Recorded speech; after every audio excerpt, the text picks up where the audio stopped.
सम्मान। मनुष्य के जीवन में सम्मान का बहुत अधिक महत्व है। वो उसे अपने हृदय, अपने मन से जोड़कर रखता है। कदाचित इसीलिए हम शत्रु के सम्मान पर चोट पहुंचाते हैं ताकि उसे पीड़ा पहुंचाई जा सके।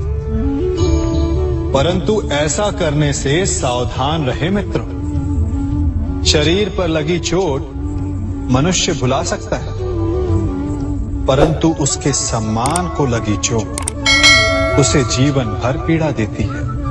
और स्त्री के मान सम्मान पर लगी चोट उसे उस सीमा तक ले जाती है जहां उसे केवल प्रतिशोध दिखाई देता है। यदि अपने शत्रुओं को जीतना है तो प्रेम से जीतिए, अपने कर्मों से जीतिए। उन्हें अनुभव करवाइए कि उनसे भूल हुई है। किसी के सम्मान को ऐसी चोट ना पहुंचाइए कि वो आपका नाश करने पर उतर आए। स्मरण रखिए, किसी का अपमान करके आपके हृदय को कदाचित थोड़ा संतोष आ जाए, परंतु उस अपमान से आप कई हृदयों को आघात पहुंचाते हैं और अपने लिए एक शत्रु और बढ़ा लेते हैं। हम सब शीघ्र ही सफलता चाहते हैं, ढेर सारी संपत्ति और सुख चाहते हैं, और ऐसे में कई बार हम छोटे मार्गों का चयन कर लेते हैं। वो मार्ग जिनमें परिश्रम नहीं होता, जिनमें होता है तो केवल छल, कुटिलता और भाग्य का सहारा। जैसे कि जुआ। कोई जुए के खेल में धन लगाता है, कोई दांव लगाता है और ये भूल जाता है कि जुआ ऐसा दलदल है कि जिसमें एक बार गिरे तो सर्वनाश से पहले निकलना असंभव है। यदि आप जीते तो और जीतने की भूख बढ़ जाएगी, और यदि आप कुछ हार बैठे तो उसे पुनः पाने के लिए आप फिर से खेलेंगे। मनुष्य को ये आभास ही नहीं होता कि अपनी संपत्ति के साथ साथ वो अपनी मानवता, अपने संस्कार, अपना धर्म और अपना उत्तरदायित्व तक सभी जुए की भेंट चढ़ा देता है। इसलिए कुछ पाना है तो परिश्रम से पाओ। यदि कुछ जुए में जीता तो वो उतना शीघ्र ही खो दोगे, चूंकि उसे परिश्रम से पाया नहीं गया है, और उसकी रक्षा करने के लिए आपके मन में स्वाभाविक प्रयास भी नहीं होंगे। क्षमा बढ़न को चाहिए, छुट्टन को उत्पाद। क्षमा इस संसार में शांति का, सुख का मूल आधार है। क्षमा आपके मन से प्रतिशोध और शत्रुता जैसे भावों को समाप्त करती है। परंतु क्या हर स्थान पर क्षमा आवश्यक है? क्या प्रत्येक का अपराध क्षमा करने के योग्य होता है? नहीं। कभी कभी उसे क्षमा करके हम उस व्यक्ति को और बड़ा अपराध करने की प्रेरणा देते हैं, और ऐसा ही अपराध है स्त्री का मान भंग करना, जिसमें क्षमा की कोई अवस्था नहीं। यदि सिंह भूल से गाय के बछड़े का अखेट कर ले तो उसे क्षमा किया जा सकता है, परंतु यदि वो नरभक्षी हो जाए तो उसके केवल दो स्थल होते हैं, या तो पिंजरा या फिर मृत्यु की गोद। कुछ परिस्थितियों में क्षमा के स्थान पर दंड देना आवश्यक होता है, क्योंकि ये दंड का भय ही है जो लोगों को वो अपराध करने से रोकता है। संसार में सबसे बड़ा क्या है? अभिमान और बाहुबल या विश्वास और आस्था? निश्चित रूप से बाहुबल के महत्व को नकारा नहीं जा सकता। मनुष्य अपने बाहुबल से पर्वत को मैदान बना सकता है, सागर सुखा सकता है, मरुस्थल में नदियां बहा सकता है, परंतु बाहुबल को सहारा होता है विश्वास का।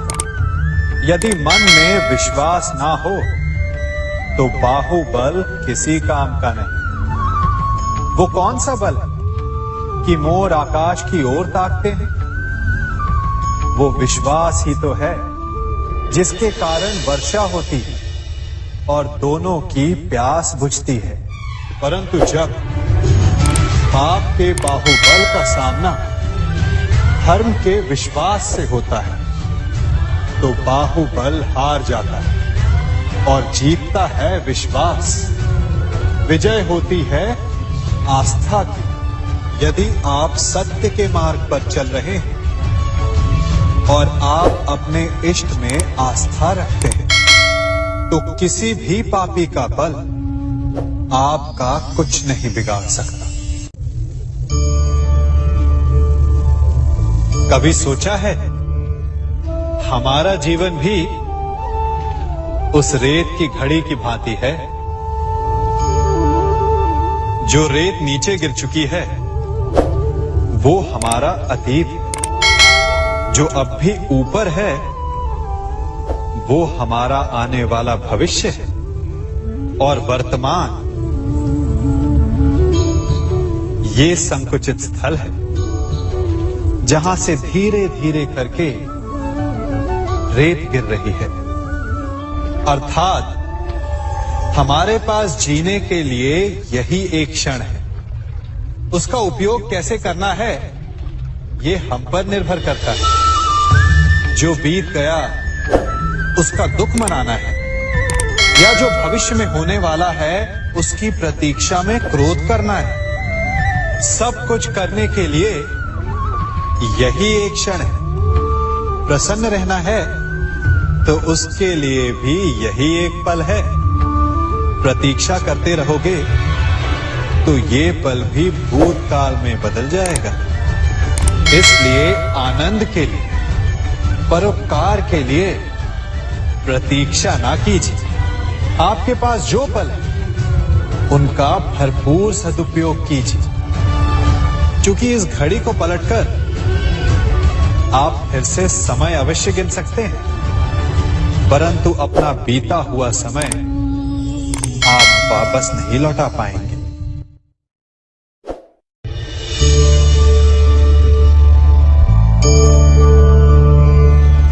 मनुष्य के जीवन में संतान का बहुत महत्व है। उस संतान के लिए वो कितने कष्ट सहता है, उसे पालता है, पोसता है, और यदि यही संतान संताप का कारण बन जाए तो क्या ये उसका दोष है? अधिकतर ये दोष हमारे लालन पालन का होता है। बचपन में बालक के हठ को मानकर हमें आनंद की अनुभूति अवश्य होती है, परंतु धीरे धीरे अपने बालक के हठ को मानकर उसके हठ के दास हो जाते हैं।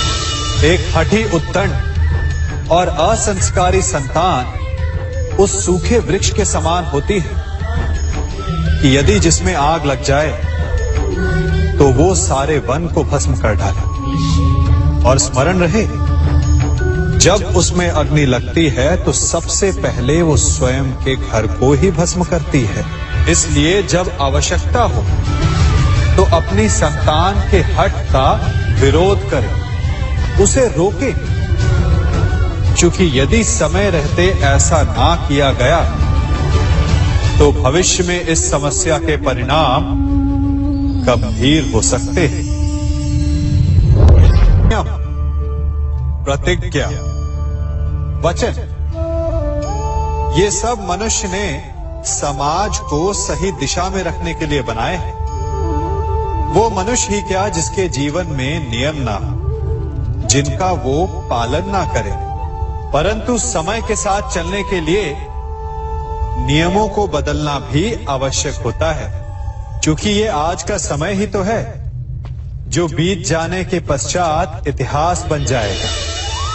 यदि आवश्यकता पड़ने पर नियम और प्रतिज्ञा भंग ना की जाए, समय की मांग के अनुरूप अपनी प्रतिक्रिया ना बदली जाए,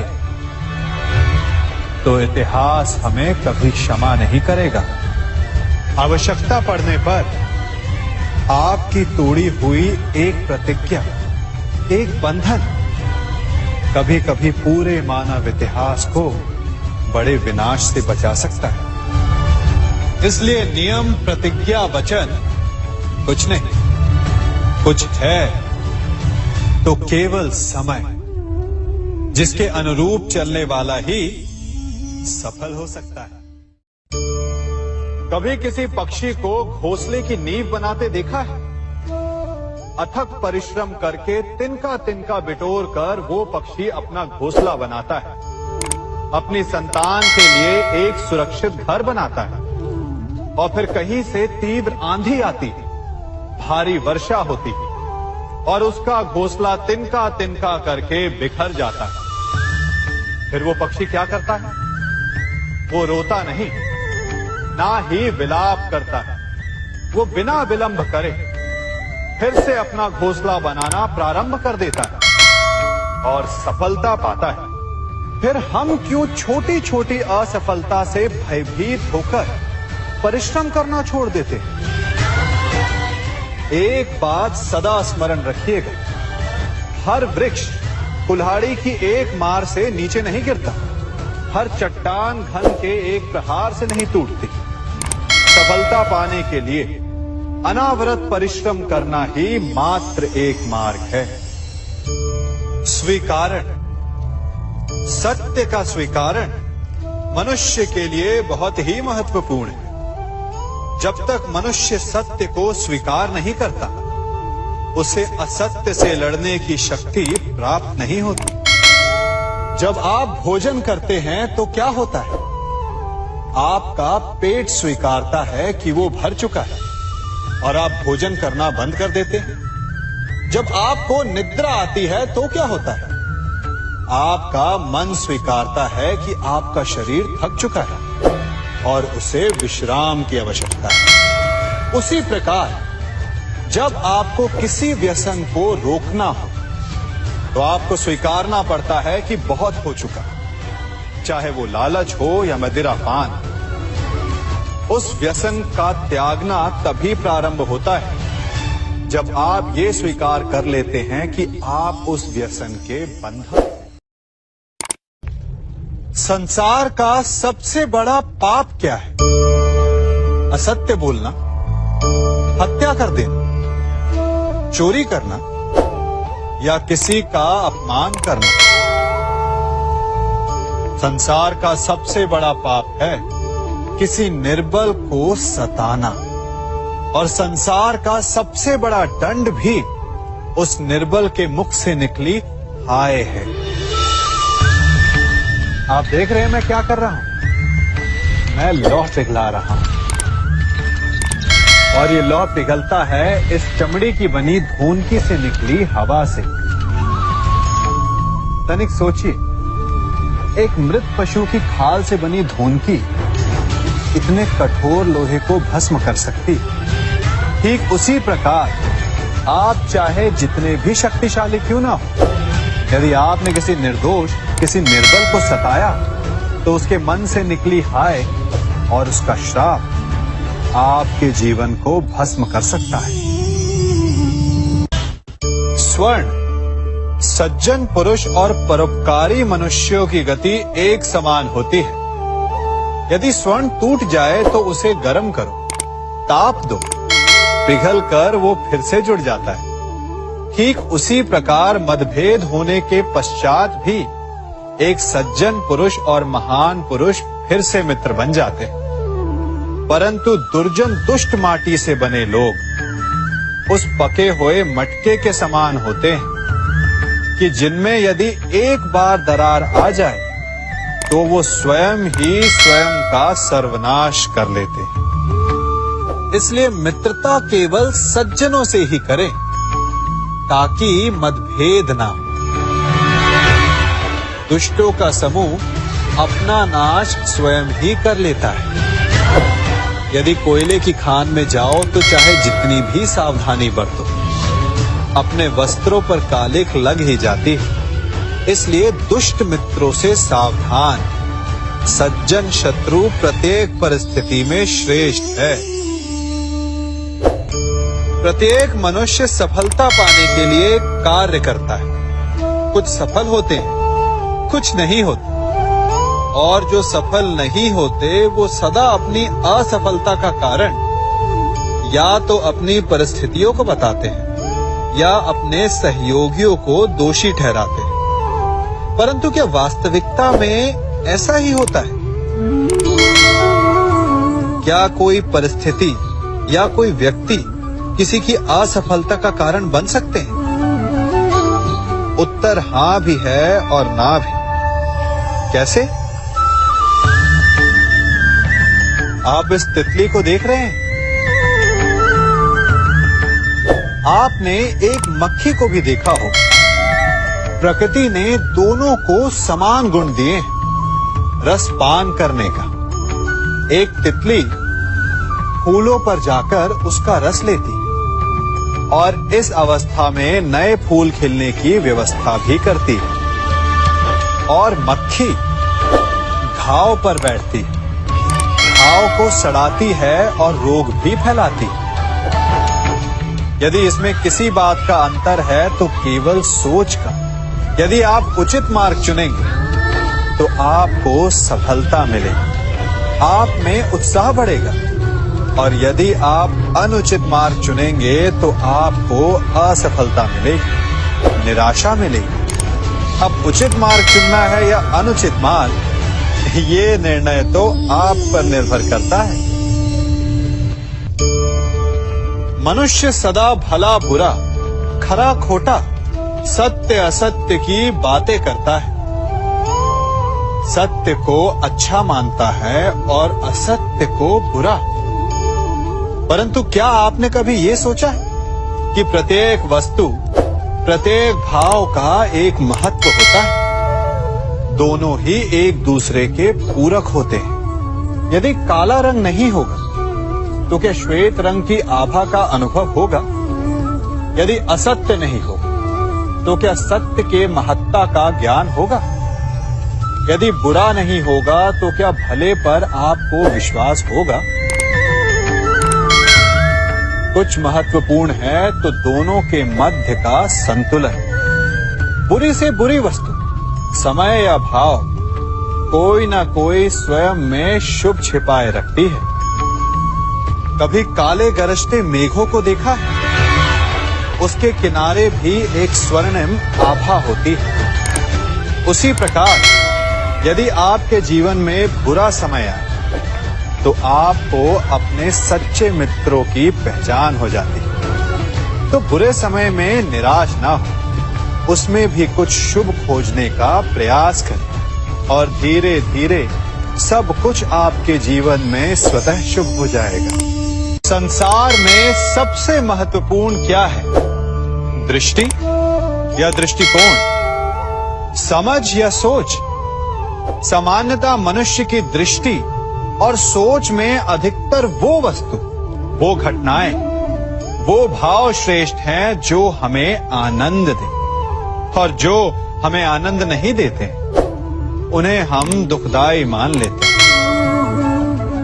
परंतु दृष्टिकोण और सोच को यदि एक भिन्न कोण से देखें तो परिस्थितियां भिन्न सिद्ध हो सकती हैं। जिस प्रकार भीषण गर्मी हमें सुहाती नहीं, परंतु वही गर्मी सागर और नदियों के जल को वाष्पित करती है और हमें मनोरम वर्षा का आनंद देती है, उसी प्रकार भीषण परिश्रम के पश्चात हमें सफलता मिलती है, वर्षा के पश्चात हमें हमारा लक्ष्य मिलता है। तो सदा स्मरण रखिएगा कि दुख और पीड़ा से भागे नहीं, क्योंकि यही भविष्य में आने वाले सुख का मूल है।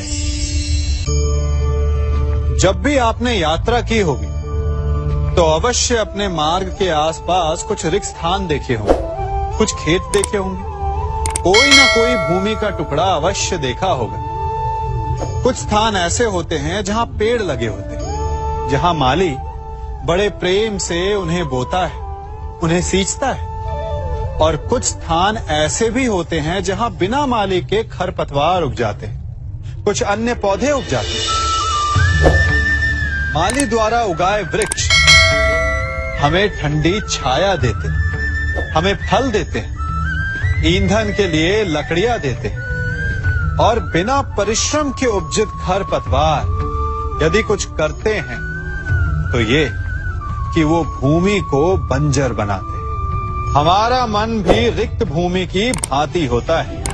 यदि अपने परिश्रम से उसमें सुविचारों के बीज डालोगे तो फलदायक विचार उपजेंगे, और यदि उसे रिक्त छोड़ दिया तो खरपतवार की भांति अनुपयोगी विचार आपके मन को अपना घर बना लेंगे, आपके मन को मैला कर देंगे, उसे बंजर कर देंगे। अब निर्णय आपका है कि आपको सुविचार देने वाला मन चाहिए या कुंठा देने वाला। क्या कर रहा हूं मैं? दर्पण में देख रहा हूं। आप लोग भी प्रतिदिन देखते होंगे, परंतु प्रतिदिन अपना मुख देखने के बाद भी उस पर लिखी एक बड़ी सीख देखना भूल जाते हैं। अब आप कहेंगे कैसी सीख? तो जाइए एक बार फिर से दर्पण के सामने जाइए और मुख खोलकर देखिए, क्या दिखेगा? दंत पंक्ति और जीभा, है ना? अब विचार कीजिए, दंत जन्म के पश्चात आते, एक नहीं 2 बार आते, परंतु मृत्यु से पूर्व नष्ट हो जाते हैं। और जीभा जन्म पहले से होती है, परंतु मनुष्य के मृत्यु के पश्चात भी उसके अस्तित्व में रहती है ना? आश्चर्य की बात। दंत कठोर होते हैं, जीभा कोमल, परंतु फिर भी दंत नष्ट हो जाते हैं, जीभा नहीं होती। यही रहस्य है कि हठी और कठोर लोग शीघ्र नष्ट होते हैं, और कोमल लचीले आवश्यकता के अनुसार स्वयं में परिवर्तन ला सकने में सक्षम लोगों का ही अस्तित्व रहता है। अर्थात परिस्थितियों के अनुसार स्वयं को लचीला बनाना सीखिए और आपका जीवन सरल हो जाएगा। संबंध एक सहारा होता है जीवन का, और संबंधी वो होते हैं जिनसे आवश्यकता पड़ने पर सहायता मांगी जा सके, जिन पर विश्वास किया जा सके कि बुरे समय में वो हमारे काम आएंगे। कभी ऐसा भी हुआ होगा कि आपके पास कोई सहायता मांगने आया, या ऐसा भी हो सकता है कि आप किसी के पास सहायता मांगने गए हों। परंतु प्रश्न ये उठता है कि क्या केवल किसी के मंतव्य में उसकी सहायता इसीलिए कर देनी चाहिए क्योंकि वो आपका संबंधी है? अब आप कहेंगे कि ये कैसा प्रश्न हुआ? तनिक सोचिए, एक अस्त्र बनाने वाला जब अस्त्र बनाता है तो ये अस्त्र किसको देना है उसका अधिकार उसी के पास होता है। वो चाहे तो ये अस्त्र किसी को भी दे सकता है, वो एक सैनिक को भी दे सकता है या एक डाकू को भी, और यही अस्त्र 2 भिन्न कार्य कर सकती है। यदि डाकू के हाथों में आ गई तो उसका भय दिखाकर वो लोगों को लूटेगा, निरपराधों का रक्त बहाएगा। सहायता करने वाले की भी अवस्था ऐसी ही होती है। इसलिए किसी की सहायता करने से पूर्व ये विचार कर लेना आवश्यक है कि किसे क्या, कब और कितनी सहायता देनी चाहिए कि उसका दुरुपयोग ना हो। यदि आपकी सहायता से कोई अधर्म हुआ तो उसके उत्तरदायी आप ही होंगे। जीवन में कई बार ऐसे अवसर आते हैं कि आप लोगों से मिलने जाते हैं और उनसे कुछ आकांक्षाएं भी रखते हैं, और कई बार जीवन में ऐसे अवसर भी आते हैं कि लोग आपसे मिलने आते हैं। इसलिए अतिथियों का सम्मान करने से पूर्व सदा कुछ बातों को स्मरण रखना आवश्यक होता है। यदि कोई आपके पास मिलने आता है तो उसके 3 कारण हो सकते हैं। पहला कारण होता है भाव, दूसरा अभाव और तीसरा प्रभाव। तो जैसा अतिथि उसको वैसा ही सम्मान दे। यदि आपके पास कोई भाव से आए तो उसे केवल आपका प्रेम चाहिए, आपका सानिध्य चाहिए। और यदि कोई अभाव में आया तो उसकी उतनी सहायता अवश्य करें जितना आप करने में सक्षम हो, परंतु इतनी अधिक भी ना करें कि वो उस सहायता का दुरुपयोग कर बैठे। और यदि कोई प्रभाव में आया तो स्वयं पर अभिमान ना करें, क्योंकि कभी ना कभी जीवन में आप भी भाव, अभाव और प्रभाव के चक्रव्यूह में फंस सकते हैं।